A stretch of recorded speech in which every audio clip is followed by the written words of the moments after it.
सबा की काफ़ी हद तक बातचीत शुरू हो चुकी है जैन के साथ।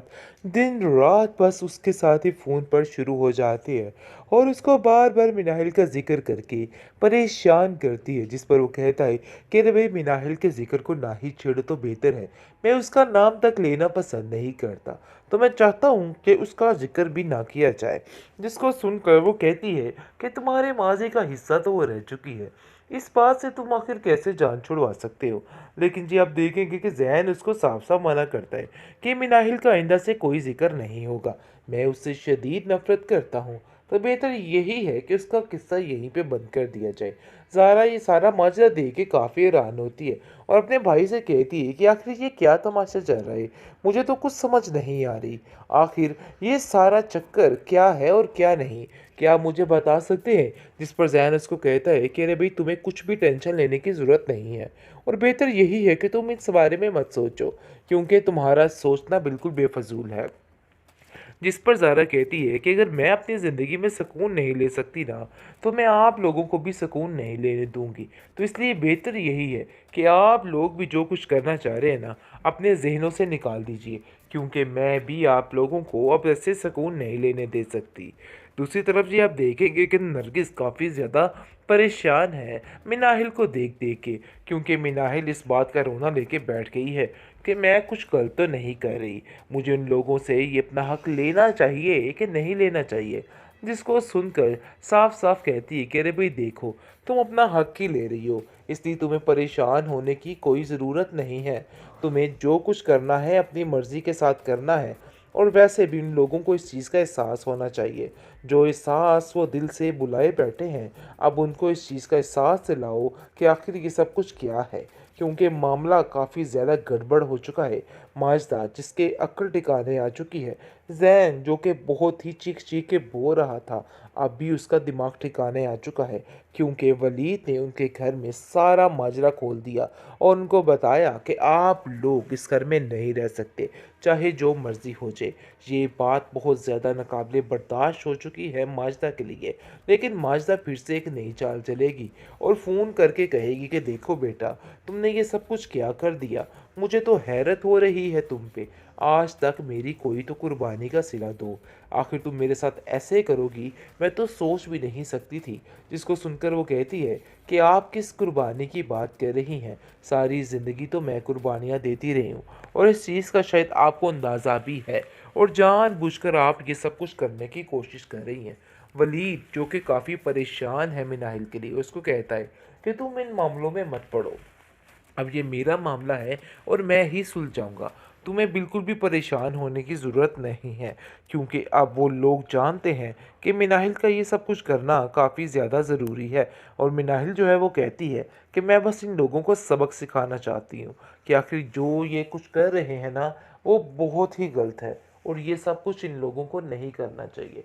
सरासर बेवकूफ़ी है और सरासर गलत है, क्योंकि ये सब कुछ करके ये लोग सिर्फ़ और सिर्फ तकलीफ़ दे सकते हैं ख़ुद को, इसके अलावा और कुछ भी नहीं कर सकते हैं। बहरहाल मिनाहिल ये सब कुछ सिर्फ़ और सिर्फ उन लोगों को इस चीज़ का एहसास दिलाने के लिए कर रही है कि जो कुछ भी हुआ है ना, बहुत ही गलत हुआ है, क्योंकि वो जानती है कि उन लोगों को ऐसे इस चीज़ का एहसास नहीं होगा।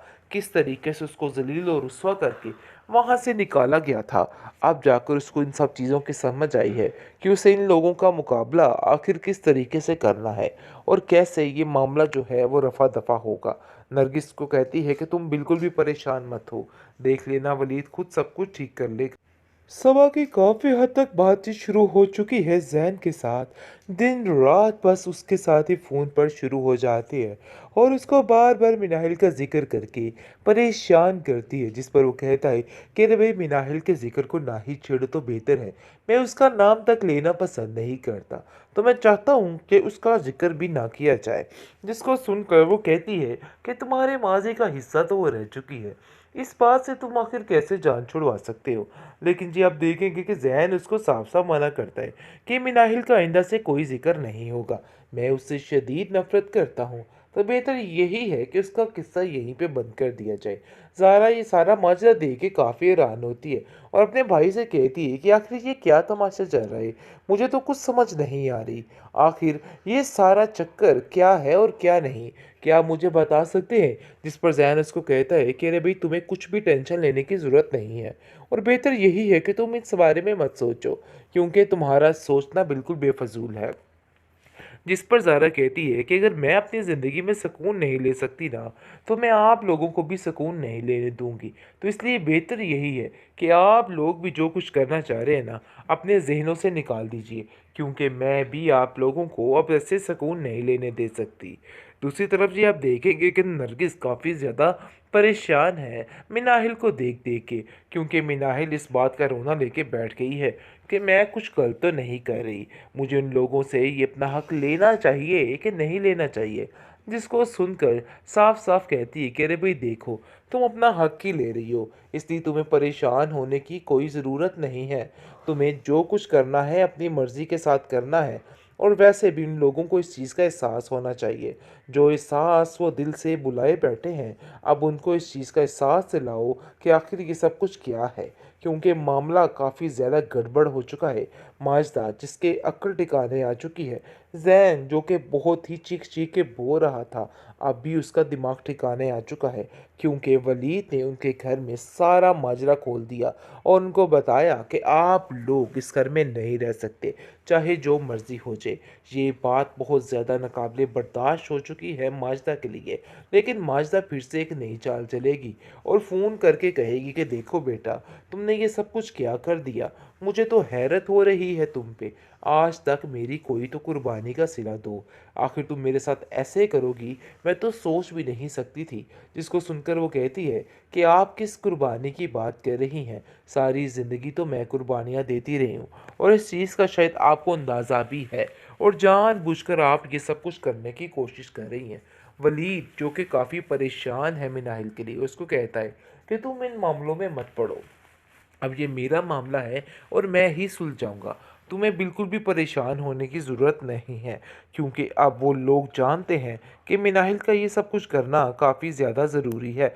और मिनाहिल जो है वो कहती है कि मैं बस इन लोगों को सबक सिखाना चाहती हूँ कि आखिर जो ये कुछ कर रहे हैं ना, वो बहुत ही गलत है और ये सब कुछ इन लोगों को नहीं करना चाहिए।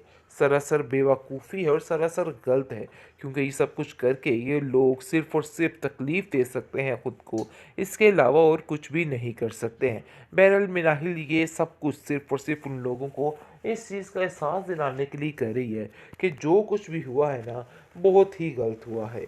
क्योंकि वो जानती है कि उन लोगों को ऐसे इस चीज़ का एहसास नहीं होगा, किस तरीके से उसको ज़लील और रुस्वा करके वहाँ से निकाला गया था।